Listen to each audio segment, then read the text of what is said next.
Selamat malam, Ibu Bapak, Saudara-saudara yang terkasih di dalam Kristus. Puji syukur kepada Tuhan, karena kita masih diperkenan untuk berjumpa lagi dalam persekutuan syafaat malam pada saat ini.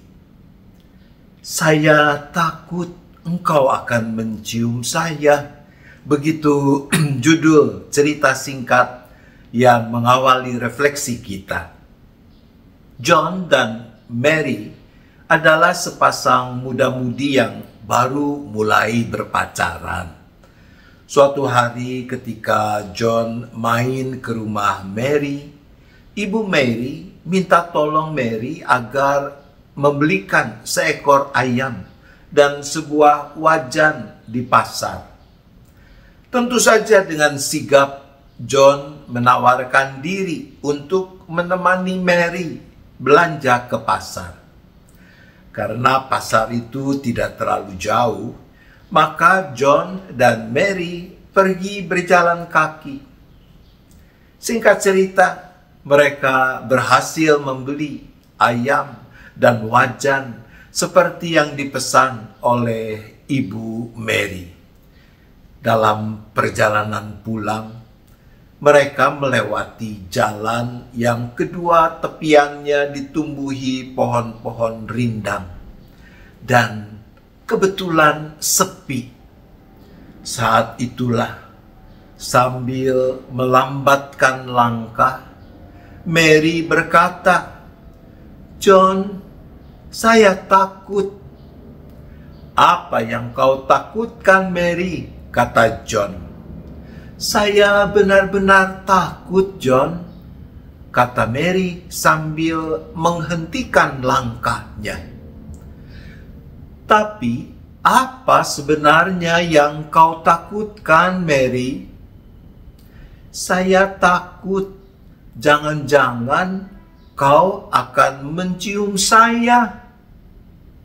John tertawa kecil dan berkata, "Mary, Mary, bagaimana mungkin aku menciummu?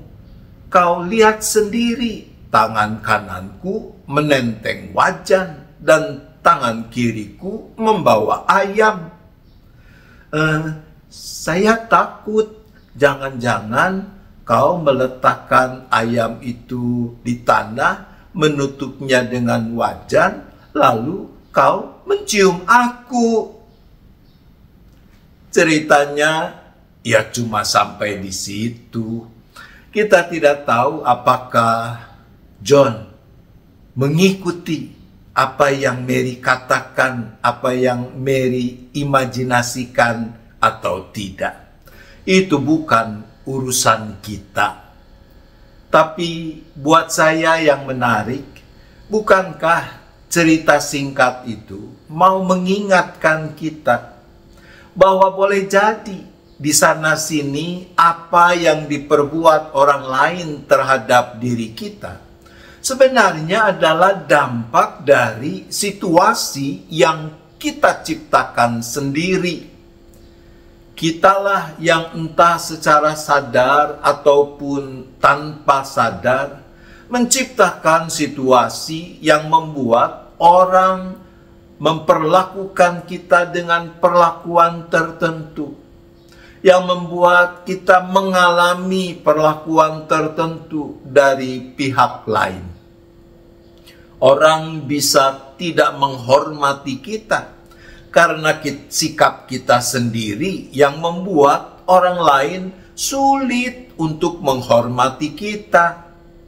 Misalnya, ketika kita gemar menebar hoax, lama-kelamaan orang akan tahu juga perbuatan kita dan mereka kehilangan rasa hormat terhadap kita.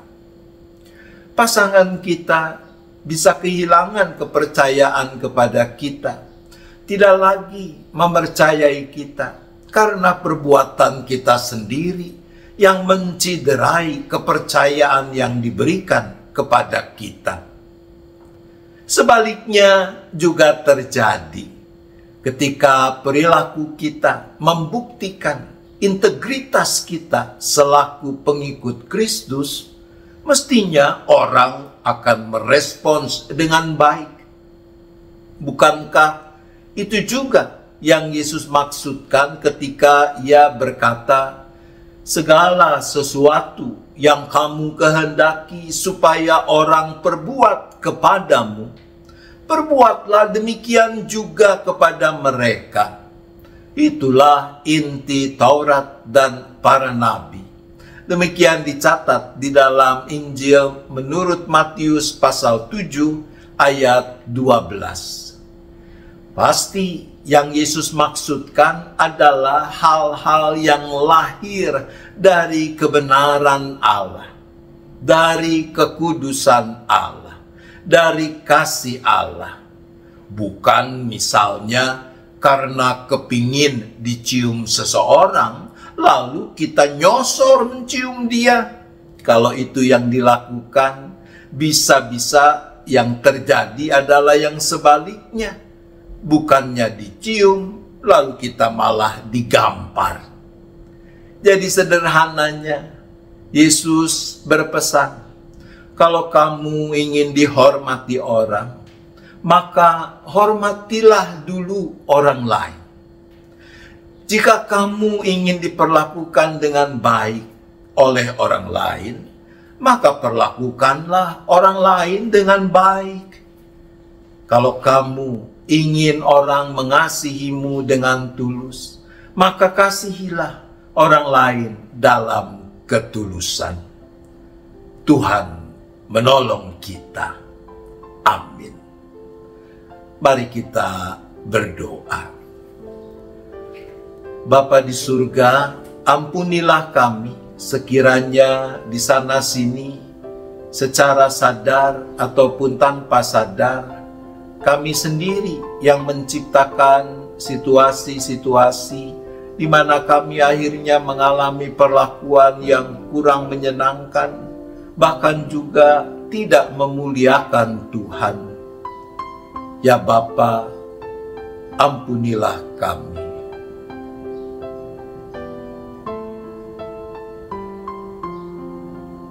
Berikanlah kami hikmat, kekuatan, agar kami makin mampu dan mau memperlakukan orang lain sebagaimana kami selaku pengikut-pengikut Kristus juga ingin diperlakukan. Ya Tuhan, tolonglah kami.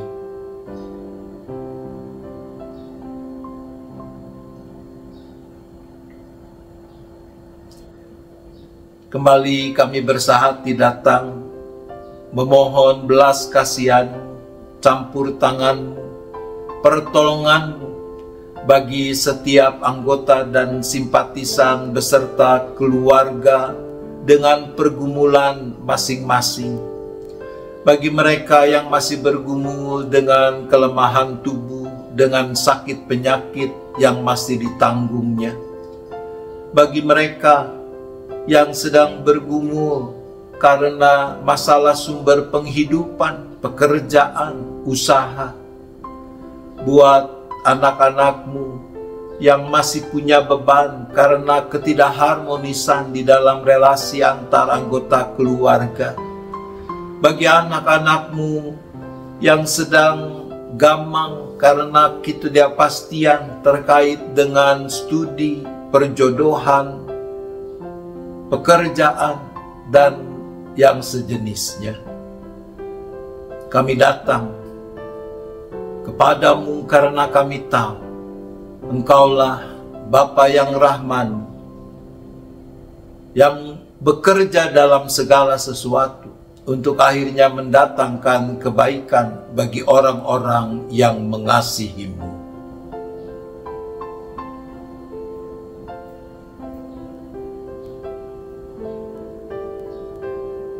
Kami juga berdoa bagi gerejamu yang kau hadirkan di mana-mana tempat, yang Tuhan, Sang Kepala Gereja, ikut sertakan mengerjakan misi Allah bagi dunia ini lewat hidup persekutuan, pelayanan, dan kesaksiannya. Bagi gerejamu, kami berdoa.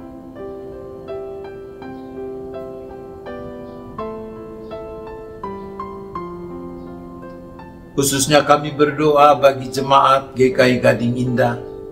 Tuhan yang tolong mereka yang diberi kesempatan melayani sebagai kawan-kawan sekerjamu, para pendeta, penatua, aktivis, dengan dukungan keluarga masing-masing, agar mereka selalu mau memberikan yang terbaik, melayani dengan penuh kasih, dengan kerendahan hati, dengan penuh sukacita, agar menjadi berkat bagi pertumbuhan jemaat, tapi juga bagi diri mereka sendiri.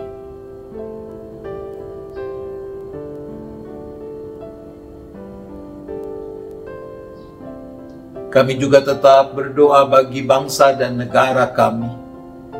Engkau tahu berbagai pergumulan yang masih dihadapi dan harus diatasi bersama oleh bangsa yang kaya dengan keragaman ini. Khususnya kami berdoa bagi proses-proses terkait dengan pilkada serentak, agar proses-proses itu sampai membuahkan hasil boleh dilangsungkan dengan menjunjung tinggi kebenaran, keadilan, sehingga orang-orang yang terbaik, mereka yang punya integritas, yang boleh menjadi para pemimpin di negara kami ini.